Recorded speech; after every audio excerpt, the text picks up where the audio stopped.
สำหรับคลิปนี้เราจะมาเรียนรู้ทุกๆฟังก์ชันของ XR Trade ซึ่งเป็นเว็บเทรดคริปโตทองคำและอีกจักหน่อยก็จะมีเงินพร้อมนะเมื่อเราสมัครแล้วเราจะเข้ามาสู่หน้านี้คือหน้าเข้าสู่ระบบของ XR Trade อันนี้จะเป็นหน้าต่างทุกๆฟังก์ชันเราจะเริ่มตั้งแต่ทางเทิงพี่เนาะจะเริ่มตั้งแต่ทางเทิงพี่โอเคอันนี้ก็จะเป็นเมนู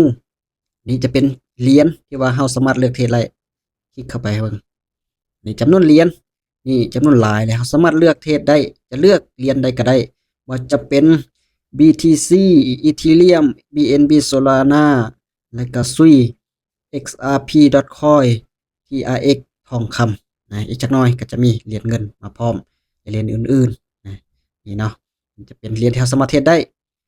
ต่อมาอันนี้ก็จะเป็นรูปโปรไฟล์ของเรามานี่รูปโปรไฟล์คลิกเข้าไปโอเคคลิกเข้าไปอันนี้ก็จะเป็นรายละเอียด Gmail แล้วก็ ID เนาะ ID Gmail แล้วก็จะเป็นการยืนยันตัวตนจะเป็น 2FA และรหัสธุรกรรมซึ่งเป็นรหัสที่ว่าเราจำเป็นต้องเปิดเนาะจะกลับไปก่อนนะกลับไปก่อนในการซื้อขายนี่เนาะกดซื้อขายนี่สำหรับบอนนี้จะ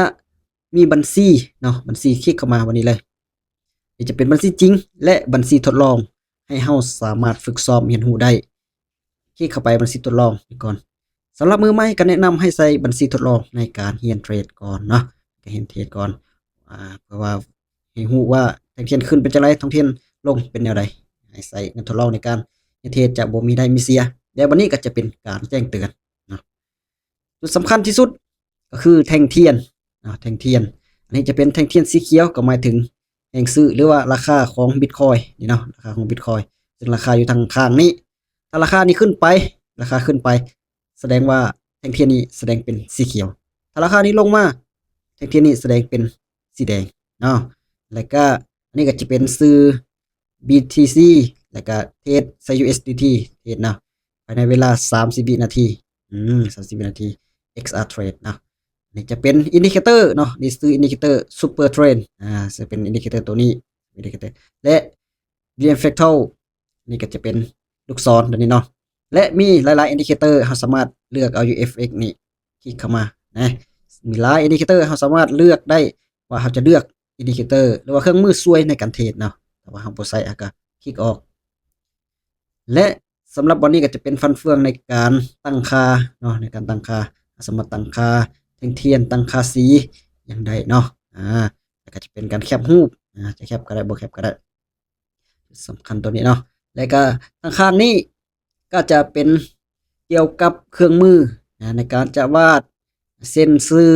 อย่างเนาะวาดเส้นซื้ออย่างคลิกเข้าไปอัน1อันนะจะวาดเส้นซื้อราคาสูงสุดราคาต่ำสุดอย่างนะสามารถใส่เครื่องมืออยู่นี่ได้นี่ใส่เครื่องมืออยู่นี่ได้สามารถมาคลิกนะราคาสูงสุดราคาต่ำสุดเราสามารถมาร์กเอาไว้ได้เนาะและก็ยังมีหลายๆอย่างก็คือว่าจะเป็นบิ๊กเราสามารถมาเขียนได้เนาะมาบิ๊กสามารถมาเขียนอย่างก็ได้นี่เนาะบ่จะเป็นเครื่องมืออย่างต่างๆใส่ได้นะมาเขียนมาอย่างวาดก็ได้คือกันโอเคแต่ก็ยังมีหลายๆอย่างจะมาพิมพ์ก็ได้หรือว่าจะมีอีโมจิทุกๆอย่างมีหลายอย่างเนาะอีโมจิทางข้างนี้จุดสำคัญตัวนี้ใส่ Trading View เนาะใส่ Trading View ในการวิเคราะห์Trading View สมต่อกับ Trading View เนาะนี่ก็ถือว่าเนาะอันนี้คลิกเอาตัวนี้ออกก่อนตัวนี้อันนี้จะเป็น Trading View จะสามารถคลิกเข้าไป Trading View ได้เนาะโอเคก็ถือว่าเครื่องมือในการวิเคราะห์แมนใส่แบบเดียวกับ Trading View เนาะใส่แบบเดียวกับ Trading View สามารถนำใส่ได้แบบเดียวกันเลยและมาทางรูปนี้กำไร 95% เนาะให้ผลกำไรถึง 95% เพิ่นได้และถ้าว่าเสียก็ถือว่าเสีย 100% นี่ลงมานี่ก็จะเป็นแห่งซื้อและแห่งขายเนาะสีแดงนี่หมายถึงแห่งขายสีเขียวนี่หมายถึงแห่งซื้อหรือว่าตัวชี้วัดแห่งซื้อแห่งขายนั่นเองสำหรับวันนี้จะเป็นบอลปรับเงินเนาะปรับเงินเราสามารถออกออเดอร์ขั้นต่ำสุด1เหรียญขึ้นไปหรือว่า1 USDT ขึ้นไปนะพิมพ์ได้หรือว่าจะไปเท่าไรก็ได้ไป10เหรียญ20เหรียญไป30เหรียญไป100เหรียญ1,000เหรียญก็ได้คือกันเดี๋ยววันนี้ปรับได้หรือว่าบวกธนาคารก็ได้และจุดสำคัญอีกบันนึงก็คือบอลที่เฮาออกออเดอร์ ขายหรือว่าเอาออเดอร์ซื้อนะถ้าเขาคิดว่าราคาของบิตคอยนี่จะขึ้นไปเราก็เพียงกดออเดอร์ซื้อเนาะกดออเดอร์ซื้อขึ้นไปถ้าคิดว่าราคาจะลงมาเราก็กดออเดอร์ขายลงมาต้องมันเป็นสีแดงสีเขียวแบบนี้จึงสามารถออกออเดอร์ได้เนาะต้องภายใน30วินาทีนี้ก่อนโอเคนะถ้าว่ามันเป็นสีเทาๆแบบนี้บ่สามารถออกออเดอร์ได้แสดงว่าช่วงนี้เป็นช่วงในการรอผล30วินาทีรวมๆแล้วก็จะเป็น1นาทีเนาะจะเป็น1นาทีก็ถือว่าอันนี้จะเป็นฟังก์ชันภายนอกทุกๆอย่างที่เราต้องรู้ก่อนที่เราจะเทรดเนาะเอาเราจะเข้ามาที่เมนูนี้เมนูคลิกเข้าไปเมนูนี้มันก็จะมีการซื้อการขายเนาะการซื้อการขายนี่แล้วก็จะมีประวัติการเทรดถ้าเราคลิกเข้าไปนี่ก็จะมีเป็นประวัติถ้าว่าเราออกออเดอร์น้อยหลายส่ำใดหรือว่าออกจากออเดอร์มันก็จะมีประวัติอยู่นี่เนาะลักษณะเท่าใดแล้วก็จะมีกำไรขาดทุนเท่าใดสามารถเลื่อนไปได้เนาะก็จะมีจำนวนการซื้อขายเท่าใดเนาะกลับมานี่คือเก่าแล้วก็นี่จะเป็นตลาดเนาะที่เข้าไปตลาดนี้สำหรับตลาดนี้อันนี้จะเป็นการซื้อเหรียญเอาไว้จำนวน30เหรียญนะจะมี Bitcoin Ethereum BNB แล้วก็มีจำนวนหลายเหรียญเนาะจะมี OP จะมียังหลายเหรียญ30เหรียญพุ่นน่ะเนาะอยู่นี่หลายจะมีซีบะจะมีดอทคอยยังหลายเหรียญวันนี้สามารถซื้อเอาไปได้เนาะว่าง่ายๆก็คือการเทรดสปอตนั่นเองสามารถซื้อได้สามารถขายได้โดยที่บ่ยืนยันตัวตนก็ได้สามารถซื้อเหรียญไว้เลยเนาะสามารถซื้อเหรียญไว้เลยเป็นการเทรดอีกอย่างหนึ่งวันเมื่อกี้จะเป็นการเทรดไบนารีเนาะวันนี้จะเป็นการเทรดไบนารีก็คือ1ภายใน1แท่งเทียนกดซื้อหรือกดขายก็ได้แต่ว่าไปถึกทางก็วินไปผิดทางก็พลาดเนาะแต่วันตลาดนี้จะเป็นการซื้อเอาไว้ในระยะยาวซื้อมื้อนี้ขายมื้ออื่นหรือว่าขายปีหน้าก็ได้เนาะถ้าว่าราคามันขึ้นไปก็มีกำไรแต่อย่างเฮาซื้อราคา 75,000 มื้ออื่นมันขึ้น 76,000 77,000หรือว่าเป็นแสนเฮาก็มีกำไรเนาะมันลงมาเฮาก็ขาดทุนแต่ว่าถ้าเฮาบ่ขายมันก็บ่ขาดทุนเนาะเนาะกลับมาที่สับเพียงนี้คือเก่าแล้วก็จะมีกระเป๋าเงินเนาะคลิกเข้าไปกระเป๋านี่ก็จะมีจำนวนเงินของเฮามีเท่าใดจำนวนเหรียญของเฮาเนาะ USDT ของเฮามีเท่าใดจำนวน91เหรียญสามารถเอาไปใช้เทรดเป็นบัญชีจริงได้เนาะคลิกเข้าไปนี่บัญชีจริงนี่สามารถเอาออกไปเทรดเป็นบัญชีจริงได้คลิกเข้ามานี่แล้วก็คลิกเข้านี่นี่สามารถเอาไปเทรดบัญชีจริงได้โอ้ง่าย